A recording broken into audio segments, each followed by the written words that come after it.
નમસ્કાર વિદ્યાર્થી મિત્રો, અમરીશ સરના ક્લાસમાં ફરીવાર તમારું સ્વાગત છે। આજે આપણે જીઓસી માં એક ટોપિકનો અભ્યાસ કર્યો છે જેનું નામ છે કાર્બોકેટાયન। તો કાર્બોકેટાયનની સ્થાયીતાના કેટલાક ઉદાહરણો વિશેનો અભ્યાસ કરીશું। અહીંયા કાર્બોકેટાયનની સ્થાયીતા પહેલેથી જ મેં કેટલાક ઉદાહરણો તમારી આગળ રજૂ કર્યા છે। મિત્રો, કાર્બોકેટાયન એટલે શું જેની ચર્ચા આપણે આગળના લેક્ચરમાં કરી ગયા છીએ કે કાર્બન ઉપર પ્લસ વીજભાર હોય એને કાર્બોકેટાયન કહે છે। એક વસ્તુ બરાબર સમજી લો, સ્ટેબિલિટી એટલે શું પહેલા તો, સ્થાયીતા એટલે શું પહેલા તો મિત્રો સ્ટેબિલિટી સ્થાયીતા એટલે શું પહેલા તો આ કાર્બન ઉપરનો વીજભાર બને તેટલો પ્લસ વીજભાર ઓછો થાય તો તે સ્થાયી બને।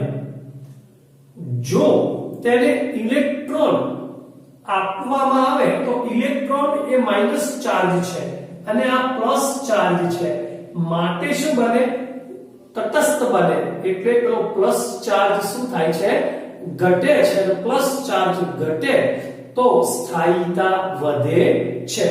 ટૂંકમાં એટલું જ કે આ પ્લસ ચાર્જ છે એ આપણે પ્રમાણમાં ઓછો કરવો છે તો તેને જ કહેવાય તેની સ્થાયીતા, સ્ટેબિલિટી। જોઈએ આપણે પહેલું ઉદાહરણ છે આપણું CH3+ CH3 CH2+ CH3 C સાથે 3 CH3 અને CH3 CH CH3+, અને આપણે મિથાઇલ કેટાયન કીધો તો મિત્રો આ બે કાર્બન છે ઇથાઇલ કેટાયન, આ તૃતીયક બ્યુટાઇલ કેટાયન છે, આઇસોપ્રોપાઇલ કેટાયન છે। બરાબર મિત્રો, યાદ રાખીશું મિથાઇલ એ ઇલેક્ટ્રોન ડોનેટિંગ સમૂહ છે। સમજો અહીંયા એક ઇલેક્ટ્રોન ડોનેટ કરવા વાળો સમૂહ જોડાયો, આની પાસે 3 ઇલેક્ટ્રોન ડોનેટ કરવા વાળા, આની પાસે 2 ઇલેક્ટ્રોન ડોનેટિંગ સમૂહ જોડાયા।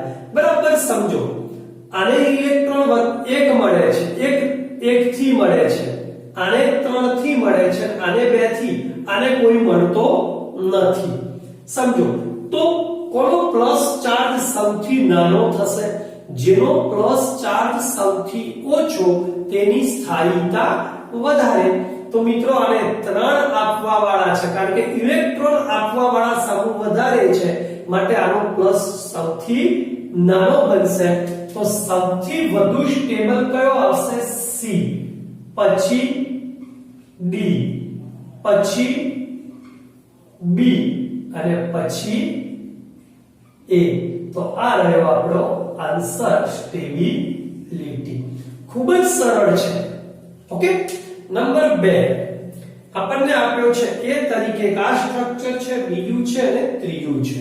ચલો, આ પ્લસ અહીંયા છે બેટા, આ પ્લસ વચ્ચે છે, આ અહીંયા છે।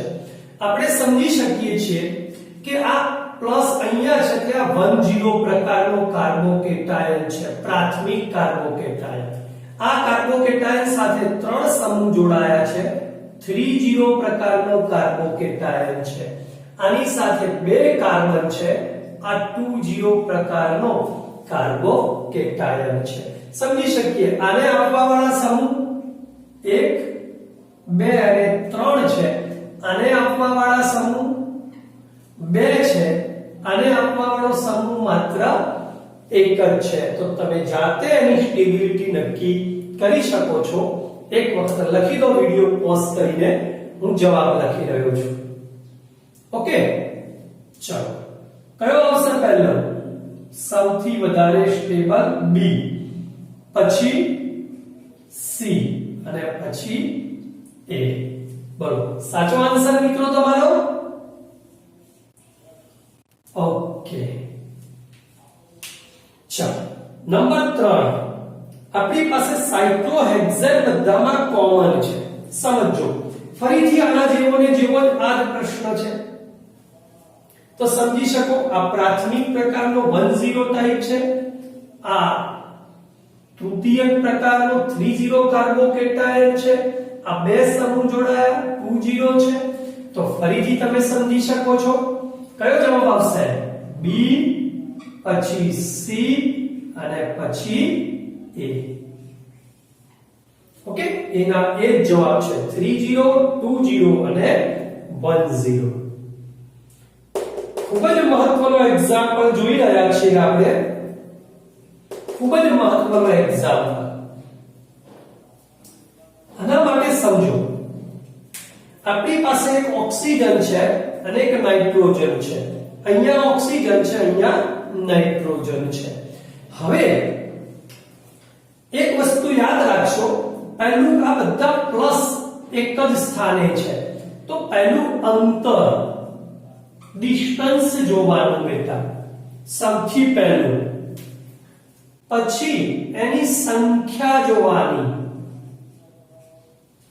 અને પછી એની શક્તિ જોવાની, પાવર જોવાનો, એનો શક્તિ, જેને ટૂંકમાં ડિસ્ટન્સ ફોર ડી, સંખ્યા ફોર નંબર અને શક્તિ ફોર પાવર, DNP કહેવાય.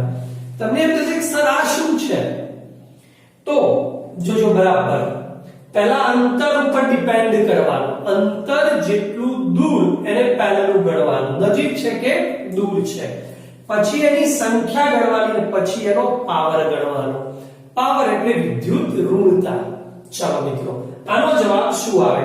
તો પહેલું અંતર, જે અંતર સૌથી દૂર હોય, સમજી લેજો, એની ખેંચવાની વૃત્તિ. આ સમજો, આ જ્યાં આપણને કાર્બોકેટાયન આપ્યો નથી 1, 2 અને 3 સ્થાન ઉપર, 1 અને 2 ઉપર, આ 1, 2 અને 3, આ બંને દૂર છે, જ્યારે આ બંને નજીક છે, દેખાઈ આવે છે આપણને. તો અંતરમાં સૌથી પહેલું અંતર ગણીશું. ચલો, આ બે આવે, પછી સંખ્યા, આ બી એક છે, આ બી એક છે, પછી શક્તિ, પાવર ગણીશું. તો આપણે જાણીએ ઓક્સિજનનો પાવર એ N કરતા વધારે છે, મીન્સ આની વિદ્યુત ઋણતા, ખેંચવાની શક્તિ એ આની N ની ખેંચવાની શક્તિ કરતા વધારે છે, માટે સૌથી સ્ટેબલ થાય આપણો C, પછી A. હવે વધ્યા બંને. ચલો, અંતર તો આ બી બીજા ઉપર છે, આ બી બીજા ઉપર છે, સરખું, પણ આમાં એક સંખ્યા છે ને આમાં બે સંખ્યા છે. સમજો, આમાં એક સંખ્યા છે અને આમાં બે સંખ્યા છે. ચલો વિચારો, કયો જવાબ આવે? અહીંયા ખેંચવા વાળો સમૂહ એક જ છે, અહીંયા ખેંચવા વાળા સમૂહ બે છે. ચલો, અંતર બંનેનું સેમ છે, તો સંખ્યા જોવાની, કોની સંખ્યા ખેંચવાની વધારે છે? પાવર પછી આવે શક્તિ, તો આની વધારે છે, આની ખેંચવાની શક્તિ ઓછી છે. ચલો, તો કોણ વધારે ખેંચશે? સંખ્યા કોની વધારે? આની. તો જવાબ શું આવશે? પહેલો, સંખ્યા આની ઓછી છે, એટલે આપણો જવાબ આવે બી અને પછી જવાબ આવે ડી. ઓકે બેટા, ચાલો.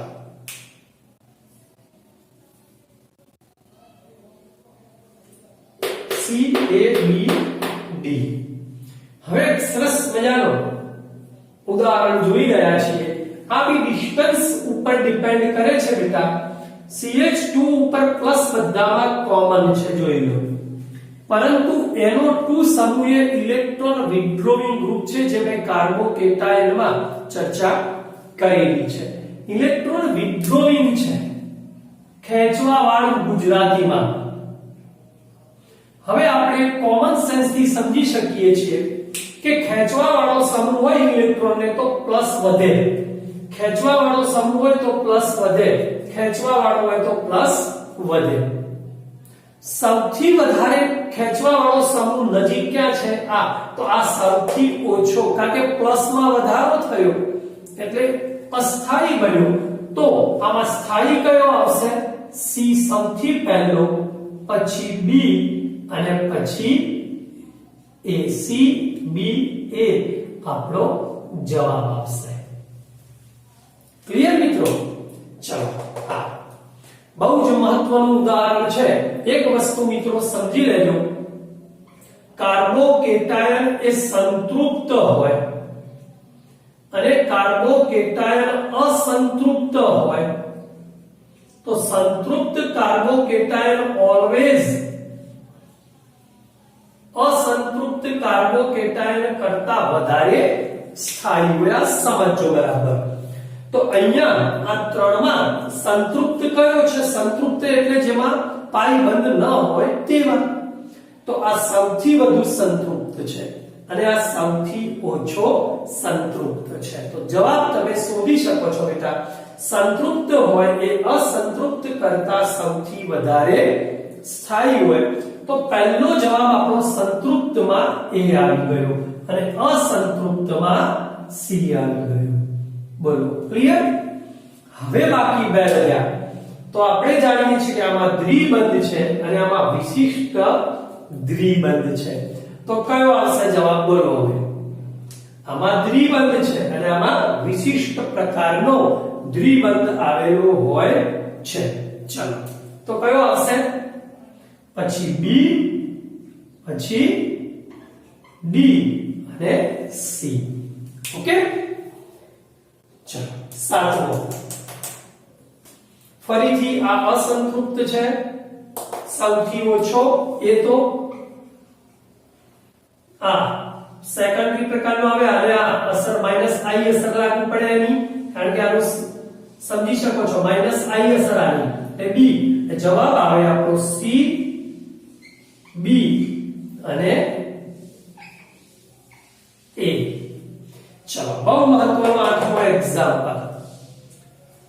આપણને x આપ્યો છે, CH2+ આપ્યો છે, A F, B CH3, C CCl3, D NO2 મૂકવાના છે આપણા બંધારણમાં.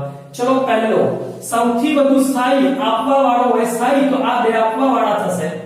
તો CH3 સૌથી વધુ સ્થાયી બને, NO2 સૌથી ઓછો સ્થાયી બને, CCl3 ને F તો આપણે જાણીએ છીએ F એ પણ વધારે વિદ્યુતનું ખેંચવા વાળો સમૂહ છે. તો વધ્યો C. તો આપણો જવાબ આવશે B, C, A, D. Clear? Video pause કરી એક વખત લખી દેશો બેટા. ચલો બધાના આન્સર તમારી સમક્ષ છે. બાકી રહી ગયો જવાબ.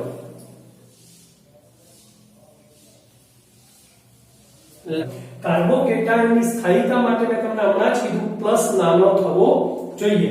હવે કેટલાક વિશિષ્ટ ઉદાહરણો દ્વારા સમજીશું. એ પહેલા એક સરસ મજાની હિન્ટ આપવા જઈ રહ્યો છું મિત્રો, સમજી લેજો. અહીંયા જો આપણી પાસે કાર્બોકેટાયન હોય કે પછી ઉપર ટપકું એટલે મુક્ત મૂલક હોય તો તેની સ્થિરતાનો ક્રમ હંમેશા પહેલો A ફોર એરોમેટિક. એરોમેટિક જો બનતા હોય તો સૌથી વધારે સ્થાયી, જે આ બધા એક્ઝામ્પલમાં આપણે જોઈશું. પછી જોવાનું બેટા રેઝોનન્સ. રેઝોનન્સ જોવાનું. પછી જોવાનું હાઇપર કોન્જ્યુગેશન, અતિસંયુગ્મન. એરોમેટિક જોવાનું, રેઝોનન્સ એટલે સંસ્પંદન જોવાનું, પછી H ફોર હાઇપર કોન્જ્યુગેશન, અતિસંયુગ્મન. પછી જોવાનું ઇન્ડક્ટિવ ઇફેક્ટ, ઇન્ડક્ટિવ ઇફેક્ટ. અને સૌથી છેલ્લે જોવાનું એનું S કેરેક્ટર. બરાબર યાદ રાખશો. એરોમેટિક સૌથી વધુ સ્થાયી, પછી રેઝોનન્સ, પછી હાઇપર કોન્જ્યુગેશન, ઇન્ડક્ટિવ ઇફેક્ટ અને S કેરેક્ટર. ઓકે, આ રીતે કાર્બોકેટાયન અને મુક્ત મૂલકની સ્થિરતાનો ક્રમ છે. જ્યારે કાર્બો એનાયન તો આપણી પાસે છે જ નહીં, છતાં બી તમારી જાણ પૂરતું લખી દઉં છું અહીંયા. તો પહેલું એરોમેટિક તો હોય જ, બીજું રેઝોનન્સ બી હોય, પરંતુ આપણે જાણીએ છીએ કાર્બન એનાયનમાં હાઇપર કોન્જ્યુગેશન જોવા મળતું નથી. તો આ તો નીકળી ગયો, એમાં H નીકળી ગયો, તો વધ્યો I અને S. પણ કાર્બન એનાયનમાં I કરતા S વધારે પ્રતિક્રિયાત્મક હોય માટે પહેલું જોવાય S અને પછી જોવાય I. તો બરાબર આટલી વસ્તુ નોંધ કરી રાખશો બેટા. બહુ જ મહત્વનો ટોપિક છે. એરોમેટિક રેઝોનન્સ, S કેરેક્ટર અને ઇન્ડક્ટિવ ઇફેક્ટ કાર્બો એનાયન માટે. પણ આજે તો આપણી ચર્ચા કોની છે? Carbo cation. બીજી બાબત, અહીંયા જેટલા બી મેં પ્લસ કયા છે એમાં બધામાં એક ઇલેક્ટ્રોન મૂકી દો મુક્ત મૂલક, તો બી એ બધાની જ સ્થાયીતા same to same carbocation જેવી જ બનશે. ઓકે, એ બધા ઉદાહરણ જેમ કાર્બો કેટાયન ના સમજ્યા એના સ્થાને મુક્ત મૂલક પણ આપી શકે છે. ચલો વધુ એક્ઝામ્પલ થી સમજીએ. પહેલું મિત્રો, આ ફરીથી હમણાં એક એક્ઝામ્પલ લીધો તો મેં, તમને ખબર હોય તો પહેલું ડિસ્ટન્સ, પછી નંબર અને પછી પાવર. તો અહીંયા જેનું ડિસ્ટન્સ વધારે એની સ્થાયીતા ગણવાની. આ બે જો આ પ્લસ છે બધામાં કોર્નર ઉપર, એના F અને આ Cl2 બીજા ઉપર છે અને Cn અને NO2 ત્રીજા ઉપર છે. તો દૂર છે તો પહેલા NO2 અને Cl વાળો આવે સ્થાયીતામાં. હવે એમાં NO2 વધારે ઇલેક્ટ્રોન વિથડ્રોઈંગ છે, Cl ઓછો છે, માટે પહેલો કયો જવાબ આવે આપણો? સ્થાયી કોણ બને? પહેલો D બને, પછી A બને. ચલો ક્લિયર. હવે આવો જો મિત્રો ડિસ્ટન્સ કમ્પ્લીટ. હવે નંબર ઉપર આવીએ. ડિસ્ટન્સ બંનેનું કોમન છે જોઈ લો, પણ નંબર આમાં વધારે છે અને આમાં ઓછા છે. તો આ વધારે એટ્રેક્શનની વૃત્તિ ધરાવે, આ ઓછી ધરાવે, માટે આ સ્થાયીતા આની થોડી વધારે, એટલે C અને જવાબ આવે પછી B. તો આપણો જવાબ આવ્યો D A C B. Clear. ચલો આમાં PH એટલે ફિનાઇલ બેન્ઝીન રિંગ થાય. તો આ 3 બેન્ઝીન રિંગ સાથે C+ છે, આ 2 બેન્ઝીન રિંગ સાથે CH છે અને આ છે. તો આપણે સમજી શકીએ આમાં સૌથી વધુ જો મિત્રો રેઝોનન્સ સૌથી વધુ જોવા મળે R. તો આમાં રેઝોનન્સ સૌથી વધુ, તો આપણો જવાબ આવે, ચલો અહીંયા લખી દઉં, પહેલો સૌથી વધારે સ્થાયી A, પછી B અને પછી C. હા લો આન્સર આવી ગયો. 3 છે બેન્ઝીન રિંગ, 2 છે અને 1 છે રેઝોનન્સ. ચલો મિત્રો આ જોઈએ. અહીંયા કઈ તમને એમ થાય કે સર પાઈ સિગ્મા પ્લસ